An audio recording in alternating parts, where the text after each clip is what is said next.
Hi, thanks for watching. We all remember the unhealthy air quality we experienced some days ago. The highest number I remember was 234. It was difficult to breathe, and coupled with COVID, many were convinced that an infestation of frogs or some other plague was right around the corner. It was one spare the air day after another. So we all hunkered down and prayed for the winds to shift and take away the smoke.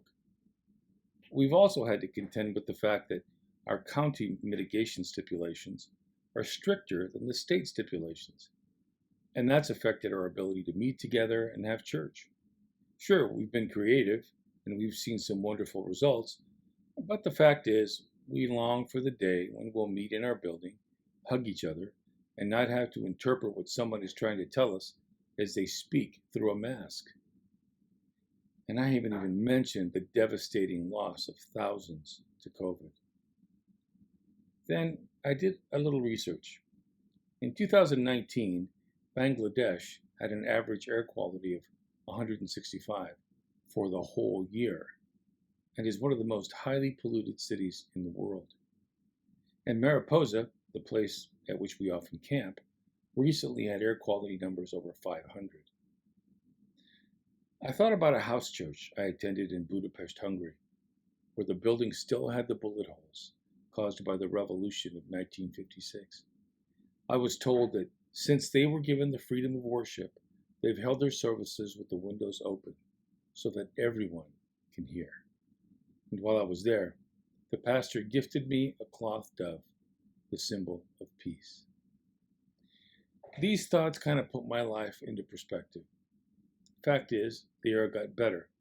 And though we'd love to be together in our sanctuary, God has blessed us with online technology and enough space to hold drive-in services. As Christians, we should be students of the Word, and as such, remember that many whose names are in the Bible had the promise of heaven, but their lives on earth didn't end well. As a matter of fact, Jesus is the prime example of someone who suffered a cruel death simply because of his love for us. So I made a decision. I want to be an outlier.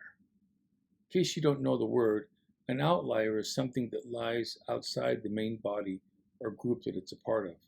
So I want to distance myself from the din of complaint. Instead, I want to try and be positive. I want to distance myself from the low-hanging fruit of criticism of our leaders. Instead, I want to mention them in prayer. I want to distance myself from complaining about the fact that things are not what they once were. Instead, I want to rest in the fact that God has my future in his hands and that the fields that surround us are truly white unto harvest. So, as we go through our week, let's try to be thankful, even in these circumstances. After all, it's what Jesus would want. If you'd allow me, I'd like to paraphrase Philippians 4:11 and 12. I'm not saying this because I'm in need, for I've learned to be content whatever the circumstances. I know what it's like to breathe clean air and air that is unhealthy. I know what it is not to feel the anxiousness of disease and then to constantly hear about a disease that is affecting thousands of people. I have learned the secret of being content in any and every situation, whether well-fed or hungry, whether living in plenty or want, whether worshiping in or out of a sanctuary. I pray that regardless of the circumstances that surround us, we will continue to be positive people, full of hope. God bless you.